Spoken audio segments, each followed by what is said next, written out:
Salam semua. Kali ini kita akan belajar tentang tanaman timun di sebuah kebun di daerah Limbang. Kebun ini diusahakan oleh seorang pesara guru besar, Cikgu Khamis bin Saleh. Assalamualaikum warahmatullahi wabarakatuh. Selamat pagi dan salam sejahtera kepada semua yang menonton video ini. Baiklah, jadi ini merupakan kebun kecil saya yang diberi nama KRZ Agro Fertigation Project. Projek ini sebenarnya pada asalnya datang daripada idea daripada anak saya sendiri, di mana beliau telah berbincang dengan saya untuk membuat fertigasi. Kemudian bila sebut fertigasi, saya pun terkejut. Saya langsung tidak tahu apa itu fertigasi ya. Kemudian saya mencuba mengetahui lebih lanjut daripada YouTube apa itu fertigasi. Kemudian saya belajar sedikit demi sedikit. Pada ketika itu memang kosong. Kebun ini bermula tahun 2019. Kalau tak silap saya, bulan 6 sudah timbul idea itu. Tapi saya tidak buat mengejut. Saya cuba dulu membuat 10 polybag di tempat rumah saya, iaitu di Taman Desa Perbahanan. Kemudian percubaan itu berjaya, dan di sanalah bermulanya minat saya dalam bidang fertigasi. Kemudian saya coba melihat adalah sedikit tanah, boleh katakan tidaklah luas sangat tanah ini ya. Memadailah untuk 250 polybag sahaja, dan saya buat bentuk gantung. Ini boleh dikatakan kalau di Semenanjung memang sudah ada banyak dah, mereka dah mula awal dah tentang gantung ini. Tapi di Sarawak tidak ramai, terutamanya di Limbang. Di Limbang rasanya hanya kebun saya lah yang menggunakan sistem gantung ini. Baik, banyak kelebihan tentang fertigasi gantung. Yang pertama, fertigasi gantung ini memudahkan kita menjaga. Sekiranya ada serangga yang menyerang, kulat yang menyerang, biasanya serangga-serangga ini menyerang di bawah daun, Jadi kita senang melihat dan senang kita merawat. Yang kedua, mengapa gantung? Untuk mengelakkan daripada jangkitan musuh-musuh yang ada di tanah. Contohnya ulat, siput yang selalu mengganggu, dan bakteria-bakteria yang lain. Jadi dengan cara gantung ini kita tidak hirau lagi. Kemudian yang seterusnya, senang kita menjaga. Rumput yang panjang tidak ada masalah. Kemudian tentang untuk memudahkan kita kalau misalnya berbuah, senang kita mengambilnya, memetiknya. Baik, ini sebenarnya kadang-kadang di kawasan saya ini merupakan kawasan tanah yang rendah. Selalu didatangi air. Bukan banjir yang ada seperti di Semenanjung, tapi ia sentiasa air dalam. Boleh katakan dalam sebulan 2 kali. Jadi kalau dengan adanya gantung, maka air dalam tidak akan sampai mencecah polybag ini. Untuk fertigasi gantung ini sebenarnya kos dia memang lebih mahal daripada fertigasi yang di tanah yang biasa. Kalau di tanah biasa kita cuma hamparkan saja wet mat, kemudian kita susun polybag. Lepas tu kita pasang yang pipe air macam ini mudah. Lepas tu kita pasang dripper, itu memudahkan. Tapi kalau gantung ini kita perlu betul-betul kukuhkan dan buatkan tiang dulu. Tiang ini yang memakan kos yang tinggi, kerana tiang yang saya gunakan ini adalah daripada kayu belian.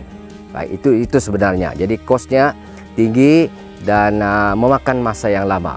Baik, masalah barang sekarang ini, kalau di Limbang, kita tahulah Limbang boleh katakan kawasan yang terletak di tengah-tengah. Orang kata ibarat pulau, tersepit dengan negara Brunei Darussalam. Jadi kita tak boleh ke mana-mana. Sebelum COVID-19 melanda dunia, sempatlah ketika itu pada tahun 2019, sempat saya mencari barang-barang di merata tempat, di Miri, di Sabah, juga memesan daripada Semenanjung. Jadi boleh katakan bahan-bahan yang saya gunakan ini, contohnya wayar ini, kemudian apa namanya ni, dripper, semuanya saya beli daripada luar Limbang. Kerana Limbang tidak ada. Baiklah, jadi itu mengenai bahan dan adanya semangat kami 3 orang, 3 orang asalnya ni. Saya tulis nama KRZ. Itu melambangkan 3 nama yang dicantumkan sekali untuk menjayakan projek ini. Projek ini sebenarnya boleh dikatakan asalnya memang kosong ilmu lah, tak ada. Saya dan rakan-rakan tidak ada kursus, tak ada kursus. Hanya belajar daripada Google dan juga YouTube. Dengan adanya kebun yang kecil ini, di mana pengeluaran hasilnya dalam lingkungan 50 hingga 60 kilogram sehari dan pasarannya hanyalah dipasarkan di Tamu Limbang setakat ini. Timun ini dah dapat boleh katakan dah dikenali, Ada chop sana, chop stiker kecil di sana. Kemudian siapa yang merasa timun ini memang lain, berbeza daripada timun yang ditanam di tanah. Ia rasa rangup, manis dan boleh katakan fresh dan bijinya pun kecil-kecil sahaja. Itu sebabnya orang suka dengan timun ini. Harapan saya kepada orang-orang muda di kampung ini sebenarnya amat tinggi. Saya lebih suka sekiranya ada anak-anak muda yang menceburi bidang ini dan saya sanggup mencurahkan ilmu membantu mereka sampai berjaya. Jadi kalau kita lihat di sini kan, memang kalau kita lihat petegasi ini disebut saja petegasi, kosnya mahal. Kosnya mahal. Ini semua kalau dilihatlah, kalau dibeli semua, boleh katakan dibelilah. Kos dalam lingkungan RM10,000 dengan yang kecil saja. Kita beli semualah peralatan-peralatan ini. Disebut saja iaitu memang orang takut, 10,000. Tapi sebenarnya hasilnya selepas itu baru kita tahu. Boleh katakan hasilnya lumayan. Rebutlah peluang ini. Kalau ada tanah, tak kira. Sekarang ini jangan ada alasan tanah rendah tak boleh berkebun. Dan di sini hanya kita boleh buat dengan cara gantung dan mungkin selepas ini ada lagi projek yang baru iaitu vertigasi meja dan juga vertigasi para. Sejak tertubuhnya kebun ini sebenarnya ramailah orang di sekitar berkunjung. Dari bandar Limbang, dari kawasan-kawasan yang terdekat. Berkunjung boleh katakan setiap minggu. Hari Sabtu dan hari Ahad memang penuh oleh pelawat-pelawat.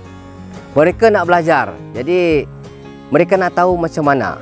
Jadi saya dengan sedikit ilmu ketika itu, jadi saya cubalah membantu mereka. Mereka lihatlah keadaan ini macam mana dan sebagainya.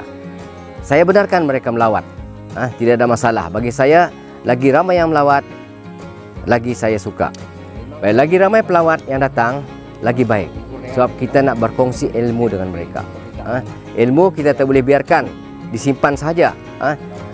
Kita sebarkan, itu lebih baik. Saya suka, walaupun dalam keadaan ilmu yang tak berapa banyak, tak berapa tahu. Sehingga sekarang pun saya masih juga belajar bagaimana cara merawat.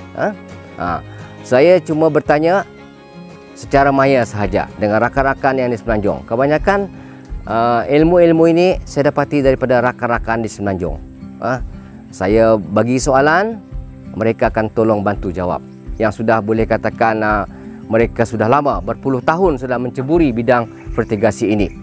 Kalau saya boleh katakan baru setahun jagung. Tapi daripada musim pertama, kedua, ketiga dan ini merupakan musim yang keempat, dia ada peningkatan.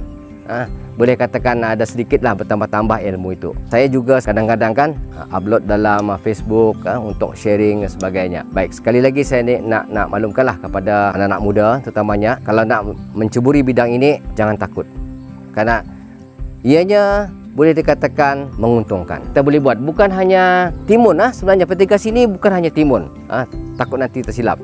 Dia juga boleh cili, rock melon. Sekarang ini rock melon di Limbang belum ada. Boleh dicuba. Kemudian terong, halia, boleh saja. Baja sekarang ini saya ambil saja daripada negeri kita sini, Sarawak.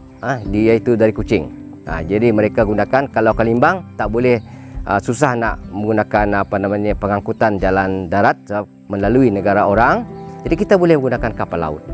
Jadi diharaplah selepas ini nanti lebih banyak yang berminat. Terima kasih.